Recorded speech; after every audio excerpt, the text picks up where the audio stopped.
So for this afternoon live demonstration, I'm going to do a couple of things. So I'm sure a lot of you guys are familiar with the SoundHorse Flexx shoes, and they typically have a ABS beaded surface on one side. And the nice thing about that is you don't have to grind the shoe, you don't have to prep it to put it on.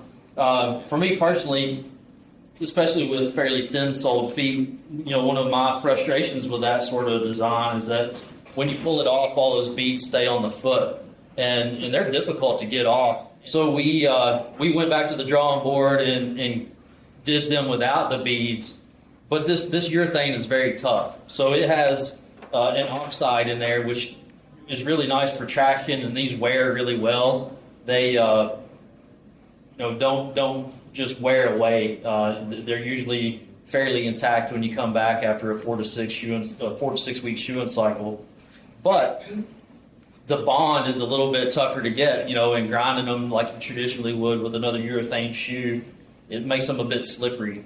So what I really, really like about this particular design is it's very, very pliable. I can shake them with my hands. You do have to be careful when it's 11 degrees outside. You can crack one if you overdo it. But, if I need to turn a quarter in, it's easily done. And it leaves these feet really free, which is nice. So it gives you protection, but the foot can still function, expand and contract, and go through a sort of range of motion.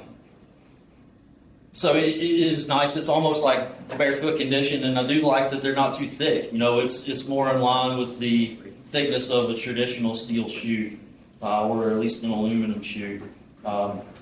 So I've been putting these on quite a few horses, just like broodmares and things that just need a little protection, and having really great luck with adhesion coming back and not having any problems. And working out of the box, I do a decent amount of traveling, and sometimes I don't have all the gear that I'd like to have. I don't have my rig with me, and all I need to take is a wire wheel and my cup of glue, and I can put this on. So as far as prep goes, that's really all I do is take a wire wheel, and I just press in this surface up all the way around, just like that, and it's prepped and ready for glue. So that's pretty handy. And it's very similar to the beaded variety as far as the equipment needed. Kind of a word of caution, because of that oxide that's embedded in there, it will wreck your grinding wheel belt pretty quick. So, it does come in several sizes, and they're not a huge difference between sizes. So just find the one that fits fairly appropriately. But if you are going to grind it, I recommend that you grind more on the foot surface side and bevel down as a safe, as opposed to just hogging on there. Or, if you're lucky and you have two 10-inch wheels, have one that you don't mind wasting on an old belt and keep your fresh one for your aluminum shoes or steel that you're going to be using. These little, I think they're like dental mouthwash cups off of Amazon or somewhere, but that's more or less what I use to mix with. And again, just about that much copper sulfate, something like that, maybe just a touch more.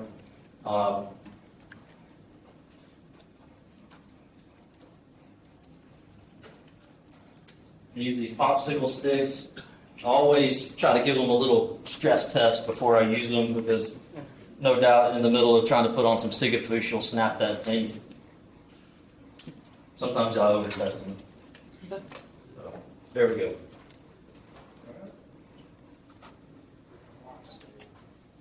It's still fairly cool down here in this part of the building. This is fast set, but it's wintertime. So I'm gonna, just to bail us out, Conrad's gonna heat up my corn bag, but I'm not sure that we'll have to use it.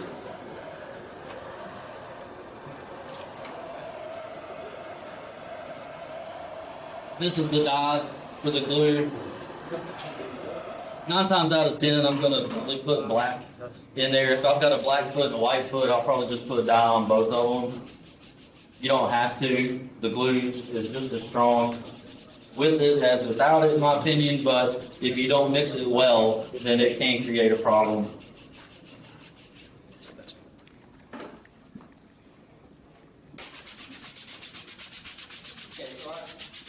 touched this shoe, kind of shaped it to the foot and did a lot of things, so I'm just going to freshen up that surface. I'm going to try to keep from tearing my glove fingers off.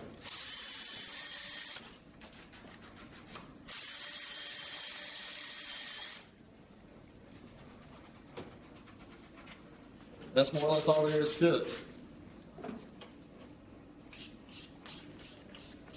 We'll go ahead and get this mixed and start going.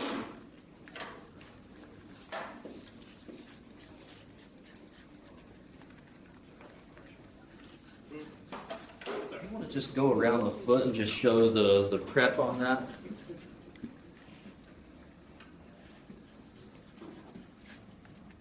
Just torch, wire brush, and I use that foam block I made before on the bottom. I try to get it on the bars too, because you're going to tie your glue in onto the bars. And if they're really gunked up, try to get the mud and stuff off there, just clean at least. And any kind of little, we can't put any wax or anything in here because of the bond, but right before he puts glue on the foot, I'll go through and just dribble some copper sulfate powder in there. At 70 degrees to 80 degrees, I feel real good about how long it's going to take me to have my glue set. And I use fast set year round.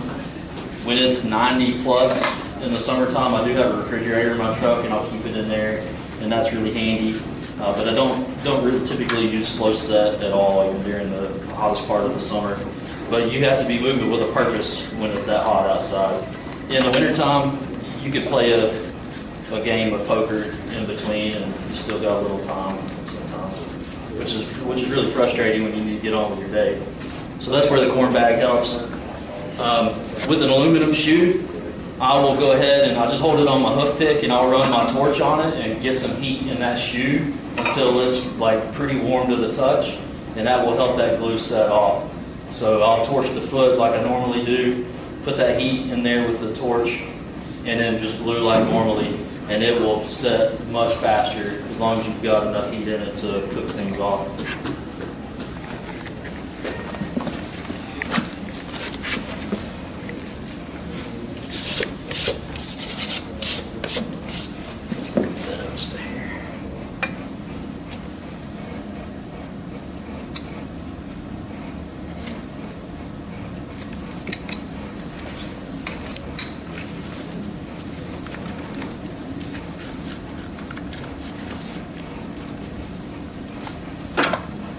So you guys saw where I had the copper sulfate where I cleaned out that little defect. If there's a lot of copper sulfate on the surface of the foot, I'll just give it just a little swipe and it stays down in the crevices. And then I'll start going around.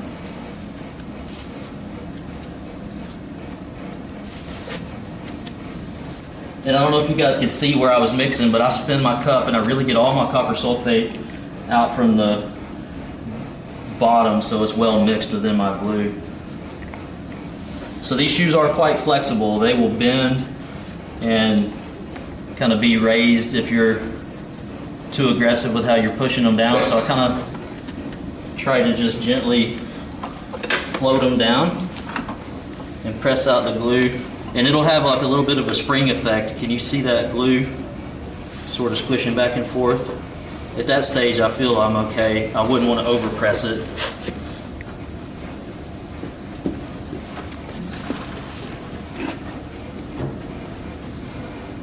I go around my perimeter, do my heels.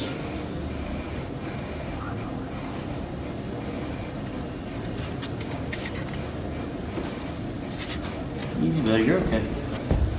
There's a lot going on. All right.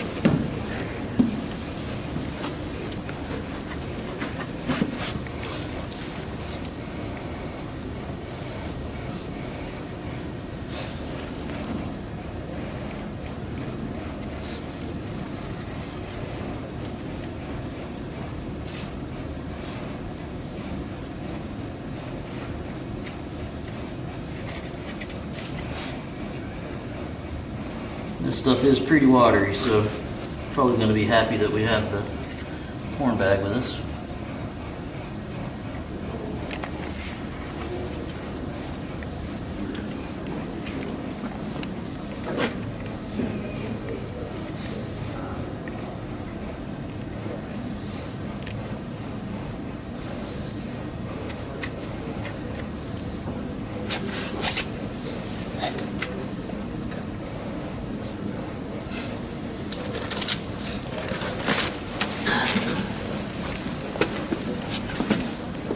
take a loose roll and I just very gently wrap this around. I don't want to upset my shoe placement. And I don't want to put too much plastic wrap on it. The more air you have between the layers, the more that you get like an insulating effect. In the wintertime, I have gloves on, so I have to feel my face to see how hot it is. If you make some of these sort of corn bag fill is important. You don't want to have it so full that you can't bend it around. It needs to be able to make a circle and touch the heels.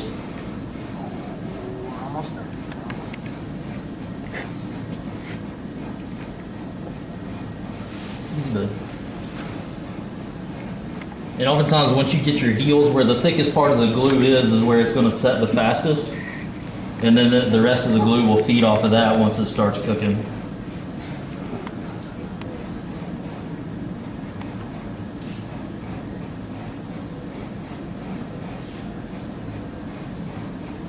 And you can't do this by yourself. I recommend everybody have someone like Ben to work with them, but it's not always possible. But it does add an extra layer of difficulty on a horse that's giving you a hard time, or in the winter time. Again, in the summer, this would have already set. You know, it would have been cooking by now.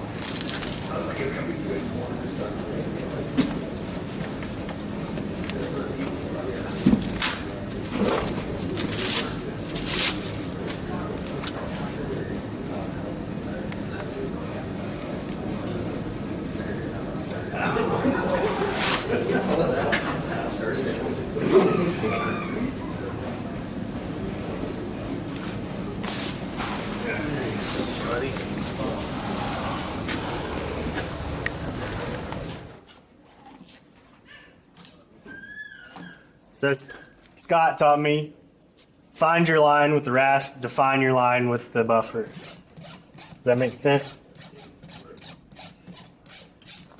Again, just like your grinder wheel, these things will tear up a rasp, so don't use your good rasp.